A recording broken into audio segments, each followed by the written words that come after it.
Seguramente has escuchado hablar sobre las diferencias denominacionales dentro del cristianismo y cómo éstas pueden llevar al sectarismo religioso. El Diccionario General de la Lengua Española define el sectarismo como la actitud propia de la persona que defiende y sigue con fanatismo e intransigencia una idea o una doctrina sin admitir ninguna crítica sobre la misma. En este programa queremos explorar este tema de una manera reflexiva y bíblica. Y estad siempre preparados para presentar defensa con mansedumbre y ser así entendidos de los tiempos. Y para hablar de este tema tenemos con nosotros al pastor Salvador Gómez. Salvador, ¿qué te parece esa crítica que hay hacia la doctrina reformada? Somos acusados de sectarios. ¿Tú oíste esa definición de sectarismo? ¿Qué tú tienes que decirnos?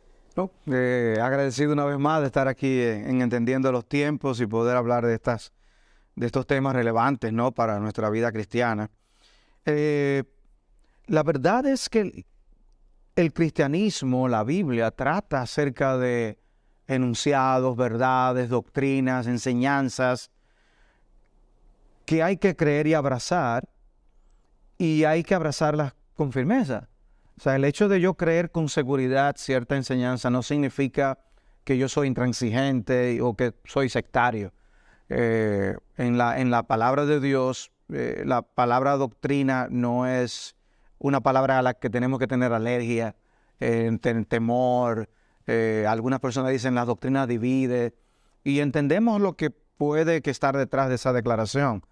Pero la Biblia misma, y como dice 2 Timoteo 3:16, la palabra de Dios nos fue dada o es inspirada para enseñar, para instruir, y nos enseña en doctrina. Cristo mismo quiere que nosotros como iglesia podamos enseñar a todo el mundo a guardar lo que Jesús nos enseñó. Y significa que lo que Él enseñó es importante. Que Dios haya dicho, Dios no es pluralista, que Dios haya dicho, no tendréis dioses ajenos delante de mí. Eso suena bastante exclusivo, ¿no es verdad? Sin embargo, ¿hay alguna otra opción? No nos queda opción. Tenemos que enseñar, tenemos que vivir a la luz de eso y tener solo a Dios como nuestro único Dios. Cualquier otro Dios se torna un ídolo y caeríamos en idolatría. Y tenemos que así enseñar también a los demás hombres. Ahora, ¿tenemos esa convicción basada en qué? En la palabra de Dios, exactamente. Nosotros creemos lo que la Biblia nos enseña. Es nuestra fuente de autoridad en asuntos de fe y de práctica. Amén. Y lo mismo cuando llegamos a la persona de Jesucristo. No hay medias tintas, y cuando se trata de ¿debe ser con todo el corazón o debe ser con la mitad del corazón que debemos seguir a Jesús? No, Cristo quiere que sea con todo el corazón y que cada quien aprenda a negarse a sí mismo y que no amemos nada más por encima de Jesús. Así es que Jesús exige que sus discípulos le sigan. Ahora, ¿puede alguien acusarnos de sectarios y nosotros le decimos a la persona que sigamos a Cristo de esa forma? No, solamente estamos traspasando lo que el mismo Jesús enseña. Ahora, la gente puede inventar otros mesías. La gente puede inventar otras religiones. Sectariamente. Pero la bíblica, la religión pura y sin mácula, como dice la Biblia, es esa que la palabra de Dios nos enseña. O sea, lo que quiero decir con esto es que a veces esas acusaciones, esas denominaciones, la palabra denominación es interesante porque nosotros tenemos el término denominar. Nombramos algo, pero denominación, de una manera eclesiológicamente hablando, es cuando un grupo se concentra, se une bajo ciertos términos, como por ejemplo ciertos preceptos, ciertas doctrinas, cierta forma de gobierno de la iglesia, cierta forma de adorar. Eso puede conformar una denominación. Y alguien dirá, yo soy bautista, yo soy presbiteriano, yo soy pentecostal. O sea, hay denominaciones en ese aspecto. Y eso es malo. O sea, no es malo per se. Y si nosotros preguntamos a cada una de esas denominaciones, van a decir que ellos tienen a Dios como Dios y que ellos obedecen el primer mandamiento y lo toman en cuenta, y que son seguidores de Jesús, y que ellos no quieren dar la mitad de su corazón a Jesús y que quieren seguirle fielmente. Pero eso no es todo lo que nos identifica. O sea, yo en esos elementos, yo no puedo salirme de allí. No puedes transigir. No puedo transigir. La salvación es creyendo únicamente en Jesús. Y es por medio de la fe. Y es por gracia, no es por obras. Y yo debo confiar únicamente en la palabra de Dios. En eso nosotros tenemos que decir, como llegó a decir Lutero, de aquí no me mueve nadie. Y ahí estamos y ahí permanecemos firmes. Eso es tener una opinión definida y clara, basada en un fundamento claro, en la palabra que es inspirada por Dios, como tú dices. Son dogmas bíblicos, son verdades bíblicas que hay que abrazar, y por eso Pablo hablaba en las epístolas de lo que es esa forma de doctrina. Nosotros tenemos una forma de doctrina que Dios nos ha dado, o debemos defender la fe una vez dada a los santos, como dice Judas, la epístola de Judas. Es algo que no tenemos el derecho a tomar y dejar, no tenemos el derecho de aguar para hacerla más apetecible. Es un conjunto de doctrinas que componen el Evangelio. Ahora, ciertamente hay otras doctrinas que pueden venir a ser secundarias y en donde nosotros podemos ver variedad dentro del pueblo de Dios. Por eso hay algunos que solamente bautizan creyentes, adultos, y otros bautizan niños, los presbiterianos, por ejemplo. Hay una diferencia en el modo de bautismo, puede haber una diferencia en el modo de gobierno de la iglesia. Unos pueden ser congregacionalistas, otros pueden ser presbiterianos, por presbiterios, y hay una diferencia que para cada quien es importante. Pero yo puedo ser, no solamente abrazar mi denominación, yo puedo abrazar eso con un espíritu denominacionalista. Y es llevar al extremo mi denominación, como si los puntos secundarios de mi denominación son más importantes que aquellos que nos unen en el Evangelio, aún con otros creyentes de otras denominaciones. Y es ahí donde podemos caer en ese espíritu sectario sin darnos cuenta. A mí me gustaría definir esos puntos primarios. Son la Escritura, son la fe, son la gracia. ¿Qué es eso, sola gracia? Esos principios que tú estás mencionando son principios derivados de la Reforma, ¿no?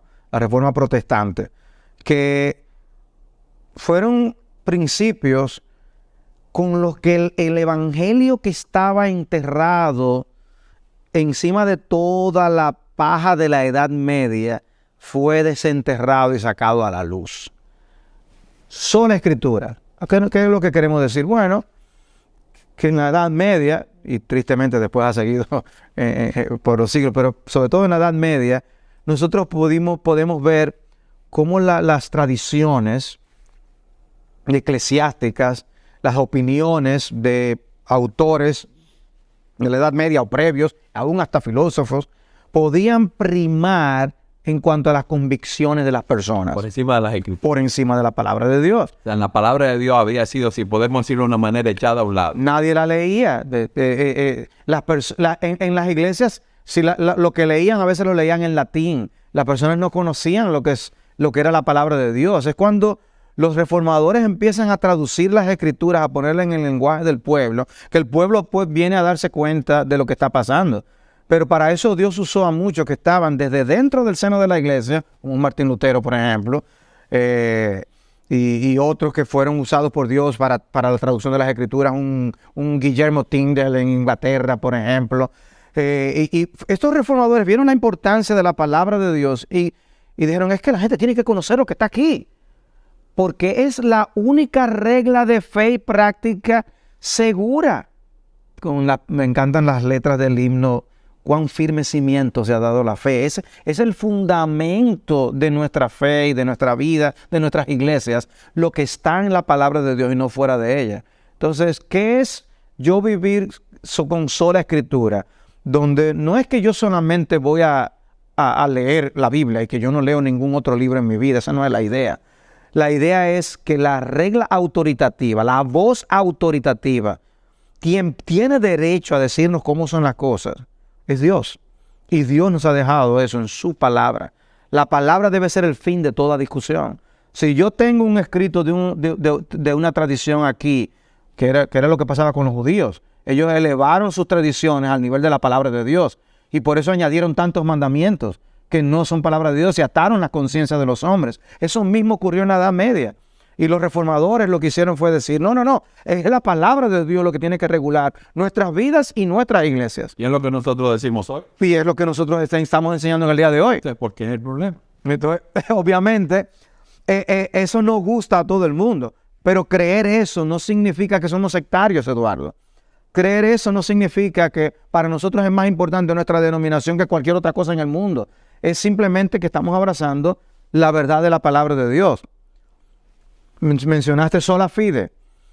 Nosotros creemos que la salvación alcanzamos salvación solamente por el medio de la fe.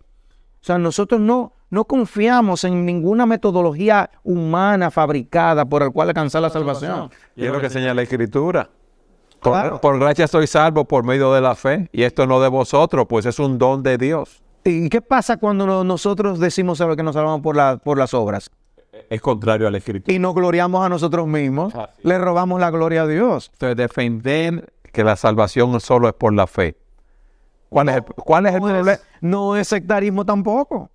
Es nosotros abrazar el evangelio puro tal y como es. Pero alguien puede decir, pero que yo puedo ser salvo por la fe con mi obrita también. Claro, ahí entran muchos sistemas de salvación que dicen que la salvación es por la fe, más otras cosas. Y hay caminos que al hombre le parece derecho y su fin es un camino de muerte. Correcto. Mejor, o sea, nosotros debemos defender la verdad de Dios, no importa los ataques que vengan sobre nosotros, Salvador. Y por eso muchos reformadores y luego en el resto de la historia de la iglesia pagaron con sus vidas, porque estuvieron dispuestos a afirmar esas verdades. Esas verdades que atacan a algunos, que porque les digamos con esa firmeza y no gustan, por esas verdades murieron muchos cristianos durante la época de la Reforma. O sea, la Inquisición no toleraba ese tipo de declaraciones. ¿Por qué? Porque derrumbaba el sistema que ellos habían armado. Derrumbaba el sistema eclesiástico de aquellos días. Obviamente, esa declaración sigue el dinero y tú vas a encontrar la raíz de los problemas. Eso ocurría en aquella época. Por eso se vendían las indulgencias para las personas supuestamente garantizar su entrada al cielo. Es más fácil yo comprar mi salvación que realmente rendirme a los pies de Cristo sabiendo que yo no puedo ganarme la salvación por mí mismo. Reconocer que solamente Dios salva. Entonces, mantener un sistema religioso por todos los beneficios que eso puede dejar, eso no es nuevo. Eso es viejísimo. No es solo el evangelio de la prosperidad.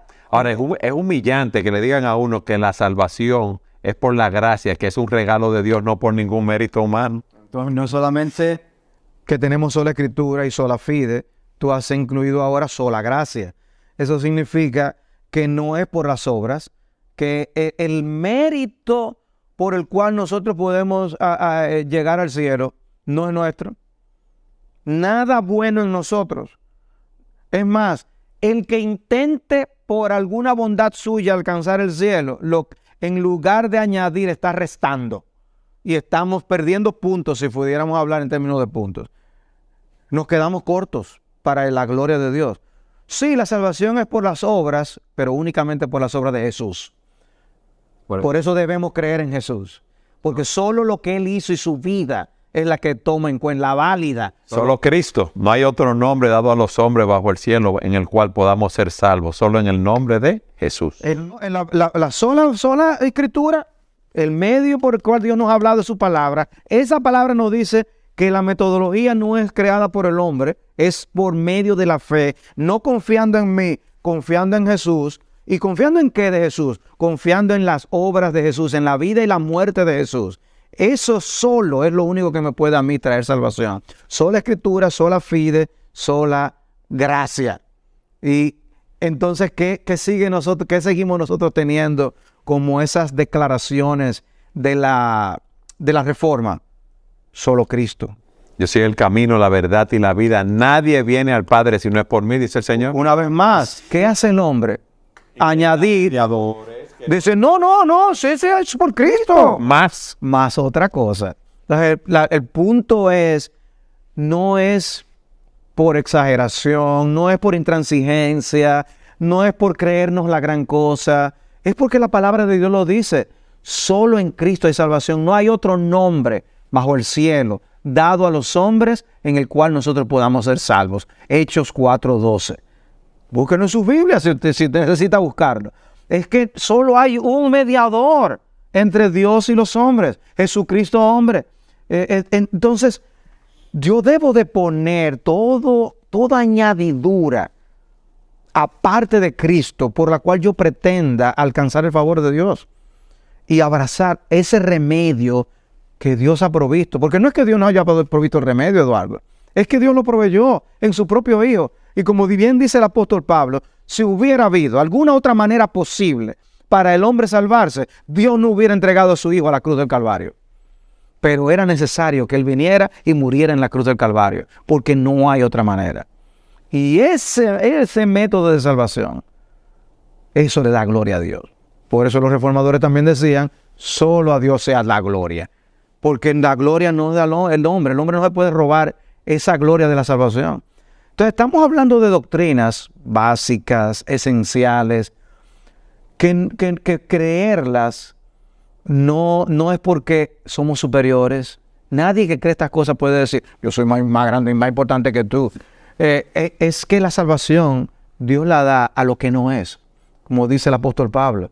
Dios escogió lo vil de este mundo, lo necio de este mundo. Lo tonto, lo ignorante.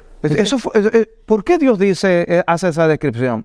Para que nadie tenga ínfulas de grandeza y piense que por algo se merece la salvación de Dios. Nadie, ningún ser humano se merece la salvación de Dios. Y en ese aspecto, cuando compartimos estas verdades esenciales del Evangelio, no estamos considerando una gran cosa.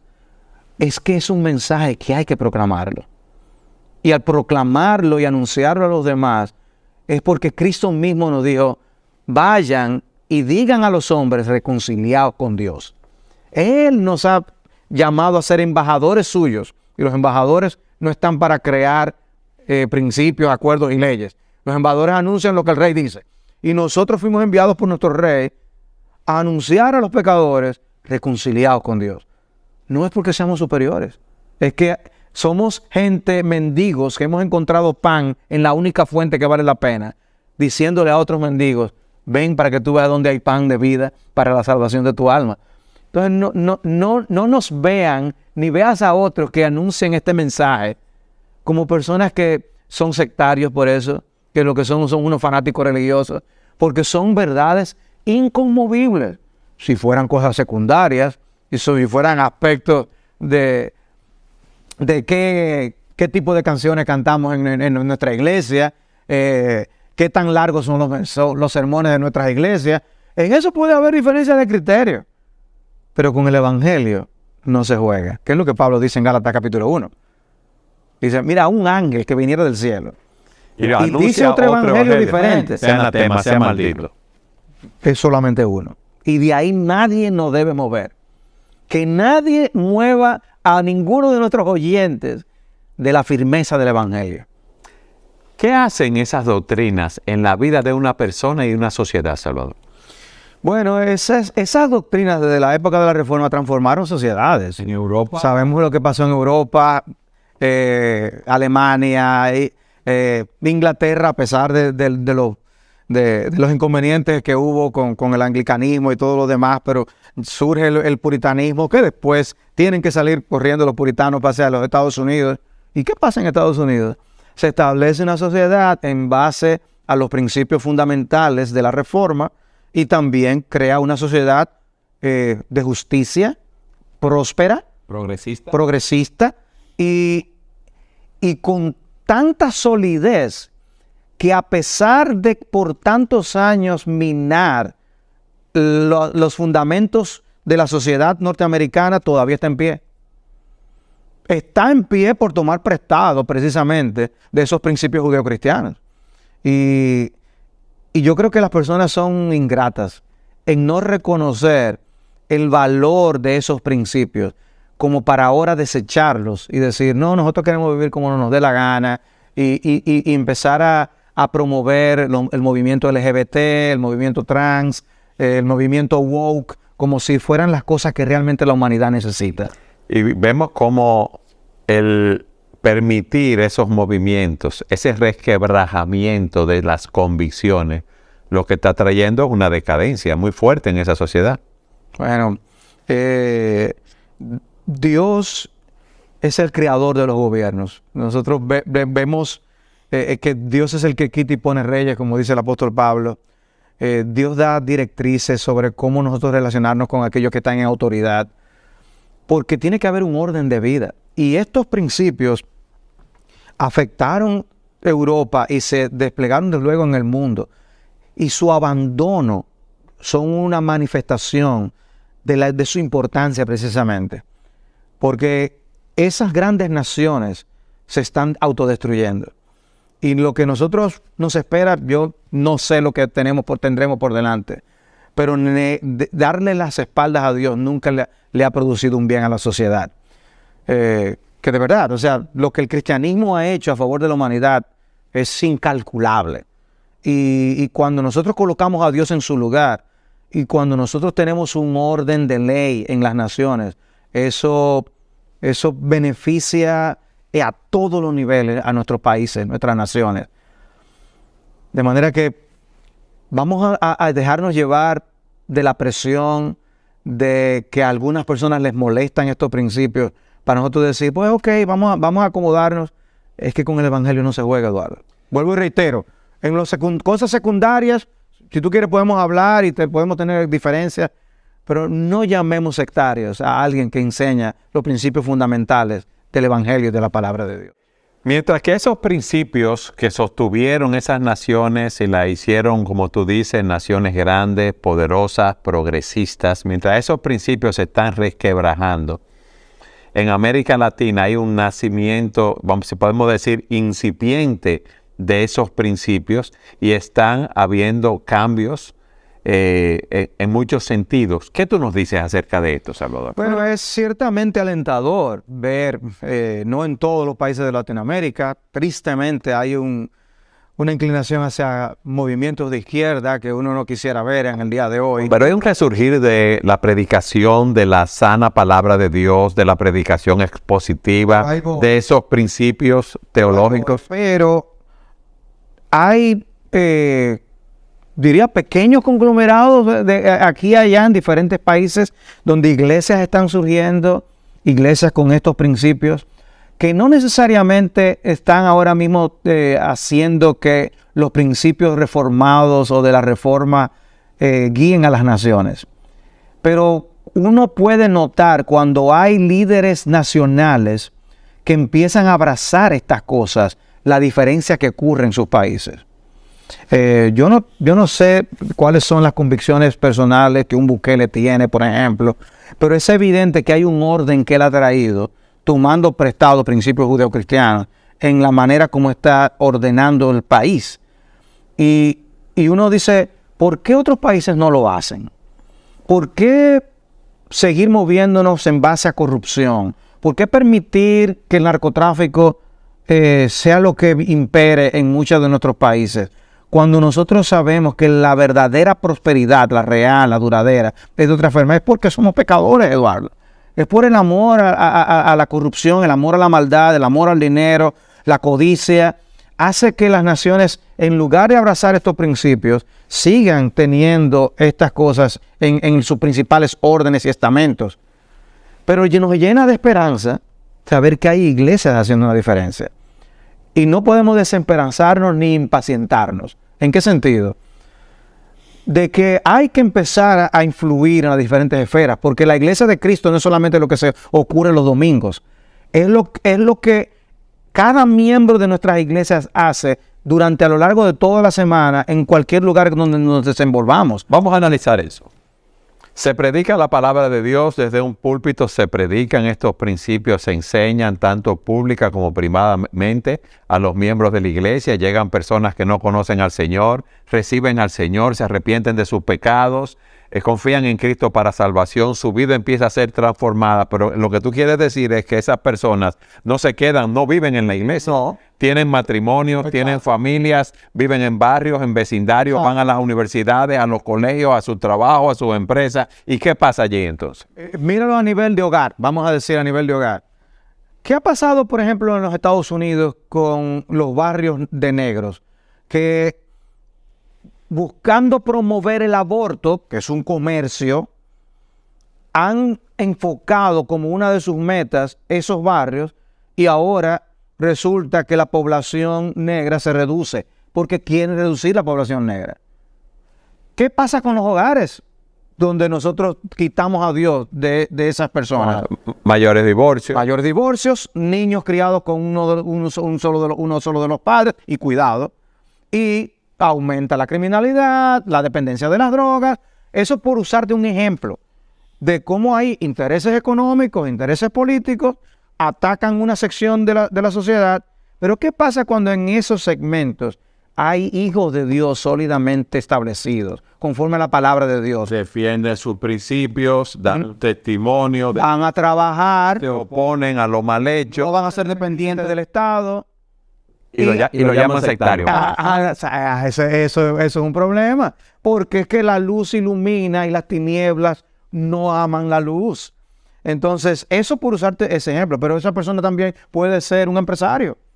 Esa persona puede ser un político, puede ser un consejero, un político también. Pero mira, en el caso, por ejemplo, de políticos, de congresistas que nosotros tenemos que se han opuesto a todas esas leyes del aborto, el movimiento LGBT y todas esas cosas, porque están defendiendo sus principios, no importa el costo que tengan que pagar. Entonces son sectaristas. Y los otros que quieren introducir esas leyes sin un fundamento cristiano, sin un fundamento bíblico, Y peor, por dejarnos llevar de las presiones internacionales. nacionales que tienen ciertos objetivos que quieren conseguir y quieren presionar a los gobiernos, limitándole financiamiento, apoyo y cosas así. Entonces tú, Eduardo, vas y predicas el domingo en tu iglesia. Y nosotros no lo hacemos solamente por lo que está pasando ahí ese día. Y ciertamente es parte, la predicación es parte de nuestra adoración. Pero nosotros sabemos el impacto que esa palabra de Dios puede tener en la sociedad. Una familia transformada, un matrimonio restaurado, un hijo que se reconcilie con sus padres, un hijo que se prepare y haga un bien para la sociedad, uno de esos empleados que trabaje fielmente y que haga las cosas correctamente como deben ser, alguien que sea de los que pasen, ayude a los que están pasando leyes, para que pasen leyes con justicia. Entonces todo eso transforma una sociedad de adentro hacia afuera. ¿Cómo es el desmoronamiento de los grandes imperios? De adentro hacia afuera también. Llega la corrupción, llega la inmoralidad y aún la nación más poderosa cae. Pasó con Roma y está pasando con los grandes países del mundo hoy en día. O sea, uno dice, ¿y qué es lo que pasa? Y es que están ciegos, Eduardo. Y sabemos que hay fuerzas malignas, satánicas, que buscan la destrucción y el mal del mundo. Pero al mismo tiempo, nosotros como cristianos sabemos que la solución es el Evangelio y debemos seguir predicando el Evangelio. Sabemos que el mundo irá de mal en peor, pero no podemos perder la esperanza, porque ese Evangelio es el que tenemos que seguir predicando para la transformación de nuestras sociedades. Y debe eso animar nuestro corazón para hacer una diferencia. Entonces, quizás no vamos a traer el cielo aquí en la tierra, porque la Biblia no dice que eso es lo que va a pasar, pero sí podemos hacer una diferencia con el mensaje de la palabra. Se está haciendo con el mensaje de la palabra. Imagínate tú cuando eso permea la educación de un país, influye en los centros de educación, defiende esos principios cristianos, va en contra de todas esas cosas como el aborto, esa educación sexual que quieren dar a los niños, Eduardo, a los adolescentes. Eduardo, ¿cómo se permite que alguien diga, no, yo soy un hombre de 50 años, diga, no, yo soy una niña de 6 y yo voy a estudiar? Y los reciben en la escuela y entra a los baños de las niñas. Y violan a las niñas. Entonces, ¿qué pasa en países latinoamericanos ahora mismo? Que hay algunos que le han abierto las puertas en pos del progresismo Y de la presión. y de la presión internacional, pero hay otros que no. Por eso que tú decías, porque hay un grupo de creyentes, aún diputados, congresistas, que están oponiéndose a esas cosas todavía, porque todavía en Latinoamérica hay principios judeocristianos que controlan o influyen en la sociedad, que gracias a Dios, y frenan el impulso y el avance de ese tipo de locuras que también quieren traer a nosotros. Pero tenemos que tener cuidado porque los libros para los niños los están incluyendo, Eduardo. Fíjate que lo que está sucediendo con la música, por ejemplo, la música popular ahora, las letras, las insinuaciones, son obscenidades. A mí me llama la atención ver a personas no creyentes que no dicen creer en Dios ni en la Biblia, escandalizados por esas cosas. A mí me sorprende. Y es que ya está bueno. Es una locura. Pero no, sencillamente es una guerra contra Dios que tiene Satanás, y Satanás va a usar a sus secuaces para lograr sus fines. Salvador, 2 minutos de programa. Entonces, no, Eduardo, no somos intransigentes ni sectarios por predicar la palabra de Dios. Sí podemos tener un espíritu sectarista en el trato con los demás. Tenemos que saber que somos pecadores salvados, que amamos a otros pecadores para compartir estas grandes verdades de salvación para con ellos. En ese aspecto, una buena exhortación es que nosotros debemos saber de qué espíritu somos, Eduardo. Cristo mismo le dijo a Juan y a Jacobo, ustedes no saben de qué espíritu son. Porque a veces podemos ser intransigentes en la manera que compartimos estas gloriosas verdades del Evangelio. Que no sea por causa de eso que una persona no crea. Que nosotros podamos ser amorosos, tiernos y, como dice la Escritura, con mansedumbre, traspasar estas cosas a otros para que crean. Mostrémosle el amor de Cristo, porque eso derrumba barreras para nosotros poder mostrar la hermosura de Jesucristo como nuestro único Salvador. Amén, y eso es lo que estamos llamados a hacer. Amén. Salva, gracias nuevamente. Gracias por el privilegio. Y gracias a todos ustedes por habernos acompañado en su programa Entendiendo los Tiempos.